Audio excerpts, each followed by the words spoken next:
Hey, what's up, everybody? It's Batjack JW. It's time for Chat Box, where we chat about a bunch of random stuff and just kind of have a collage of all kinds of topics. Really, no set format or scripted anything. We just kind of go for it. So, as the weekend nears end, I figure we do this, have everybody wind down and get ready for the grind for the work week. I spent most of the day today, honestly, watching movies on Amazon Prime because to me all this stuff is so new. I'm really analog. I'm too stuck back in the time for me growing up. It was very. I remember it was hard for me to adopt the DVD because I had an amazing VHS collection and I wish I would have kept that. I really do, but I didn't know. It was everything was just transitioning. You couldn't get VHS tapes anymore. It was all DVD. I remember when DVD came out, you go to like Walmart and they would have there was only like 5 or 8 titles available. Everything didn't make it over yet, and they had these on their lock and key in a glass case. And they were extremely expensive. So I stuck with my VHS tapes as long as I could until the point came where they pretty much, you couldn't buy them anymore. They were all on DVD now. So, but, for the longest time when I made that change, I still had that. Finally, when I made the transition, I still had the VHS DVD player combo. That's what I was kind of looking through. I was watching some of these movies on Amazon Prime, which is to do that streaming thing for me it's still I'm getting used to it, but it's I can appreciate the technology for what it is. Able to kind of watch some of these like flicks that I remember seeing growing up. I was always gravitated to the old horror section of the video stores, and going and looking at all the ghoulish and some somewhat cartoony looking covers. But back then they weren't cartoony to me. They were awesome. I mean, I saw that that hockey mask with the knife through it and the blood and everything. I was like, wow, look at that! I bet you that movie's awesome. And I was very fortunate that my parents did not deprive me of those things. They would let me watch them and everything. Of course, now it's like people just like freak out because they're just offended by everything. They live inside of a box. It's just crazy. And it's like not even like some people, like they just have become into that where they just feel like everything is an offense. You shouldn't listen to the classic rock channel because somebody might find it offensive. I mean, it's like, wow, that's really where we're at now. So, but anyway, I was reading some comments on these things, and it was like one person was like, "Oh, this movie's so terrible.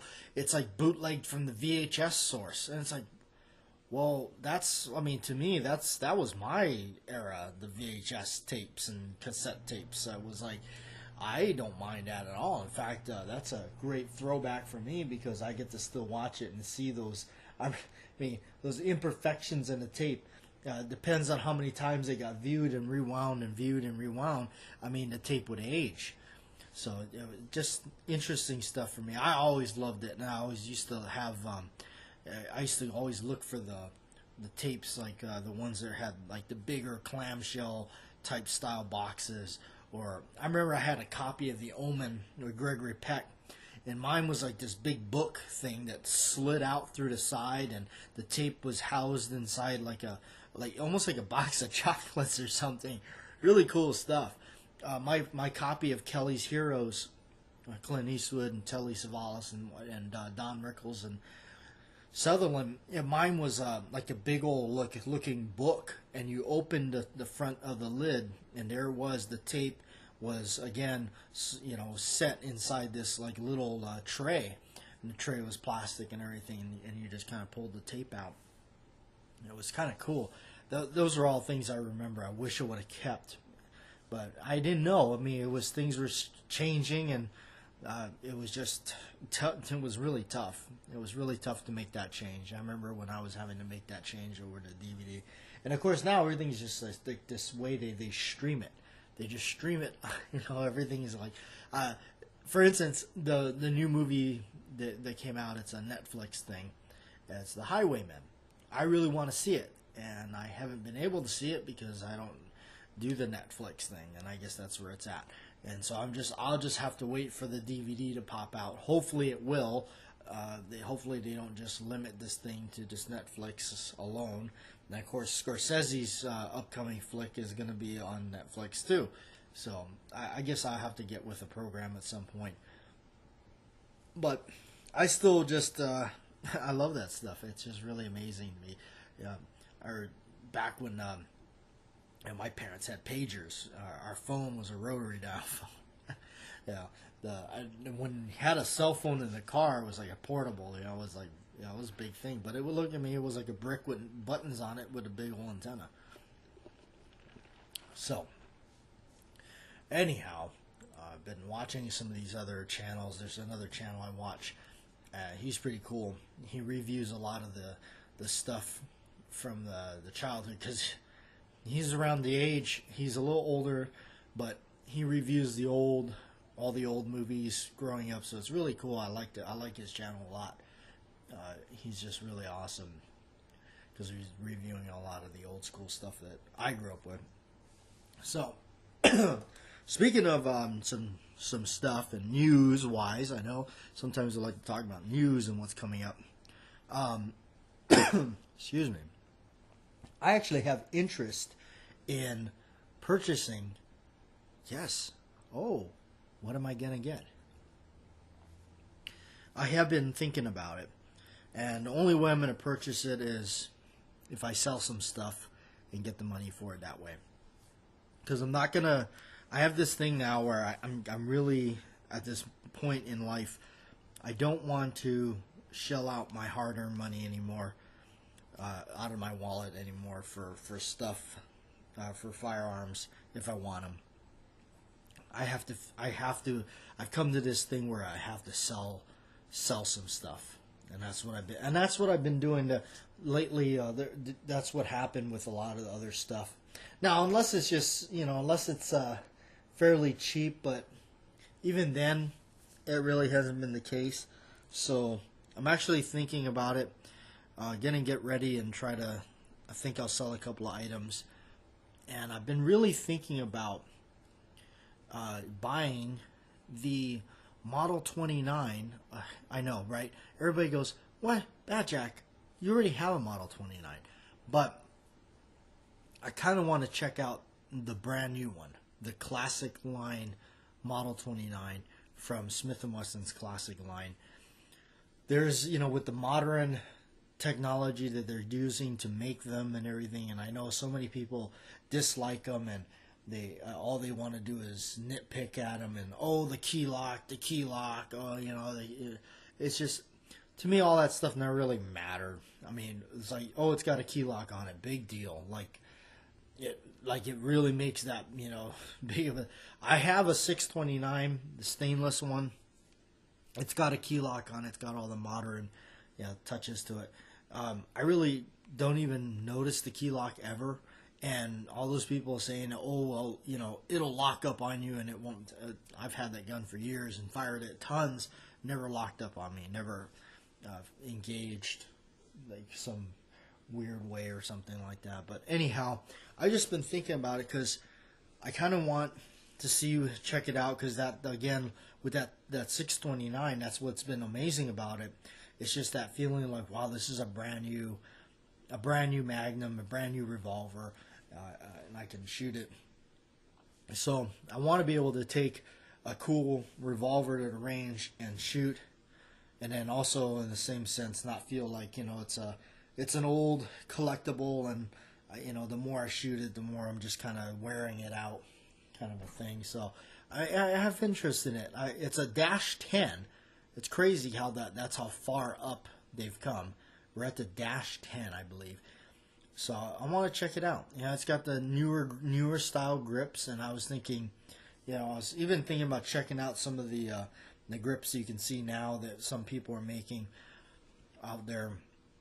Now, speaking of grips, I was like kind of just researching some old school, the old school style revolver grips from Smith and Wesson and whatnot. They also have some Colt stuff too, which is neat. But I came across this website. It was, I want to say it was Eagle Grips. I think that's what it is. Let's check it out. Type it in here. I remember seeing it, and it was like I could not believe the price. The price was absolutely to the roof. Now, of course, there's Altamount Mount or whatever. I think that's the way you say it. There's that company too. Yeah, here it is. Eagle Grips. Now they have some stuff. I guess it would be called the the Heritage series. They have a bunch of different series. The Heritage line. Now, I'm not gonna lie and say that they're not beautiful, because they are. The wood that they're using is obviously pretty nice, but you're looking at price tags here. So I'm seeing here it's a square butt Cocobolo Heritage grips, and it's got everything on it. Looks just like the old school ones. Beautiful wood, absolutely phenomenal. But we're talking $300 for a set of grips. Okay, I get it. Maybe that's just, if you got the money to do that, more power to you. For me, no way. I can't spend that kind of money.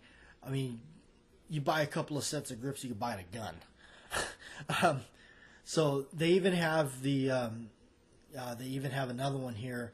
It's square butt walnut Heritage grips. They have the style of the old school style called the Coke bottle grips, which is from the 50s or so. And just still, you're talking $200. So I'm not ragging on their product. It looks amazing. The grips look great, but that kind of price tag, wow. I mean, it prices a lot of people out of the market right there. So let's go to Altamount. I think that's the way you say it. Now they have their own grips and everything like that. So let's see. We have Smith & Wesson square frame or square butt grips.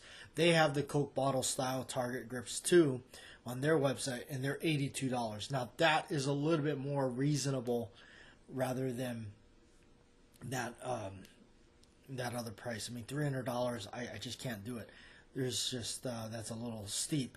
Now you can go to like Amazon.com and actually buy some that are fairly nice. Let's see what we got here on Amazon that are decent for a little bit lesser price too. So let's type it in and see what we come up with. Here we go. Smith & Wesson end frame grips. Let's check it out. They have a nice little selection.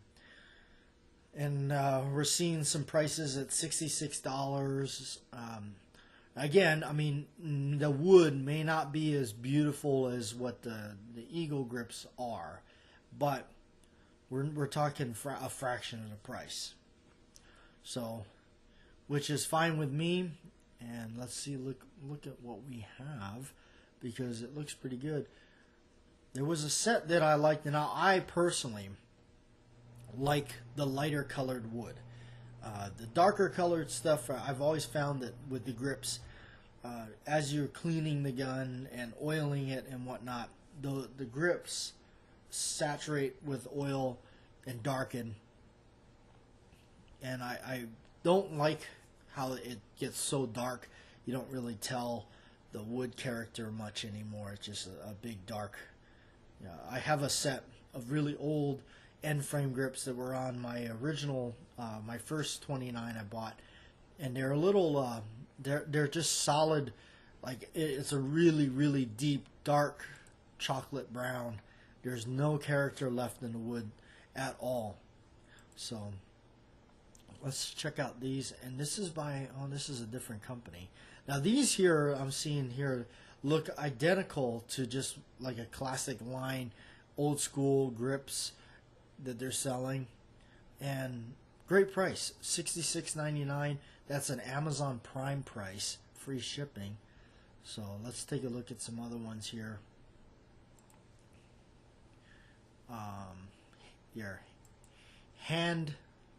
Handicraft Grips is this seller, and they have some pretty nice stuff. I saw a pair that was actually really a lot lighter in color that they were selling. I wonder, maybe they sold them already. Here's one, $74. You know, lighter color, and then I thought there was a even cheaper one than that. Talking like in the $60 range. Again, they may have sold already. But anyhow, you can see these other companies. There's other ways to get the grips, and so, you know, and some of these gun shows I've been to, where the grips, you see the guy sitting there with a table full of the grips, and you're just like, wow, that's some pretty stout prices you got there.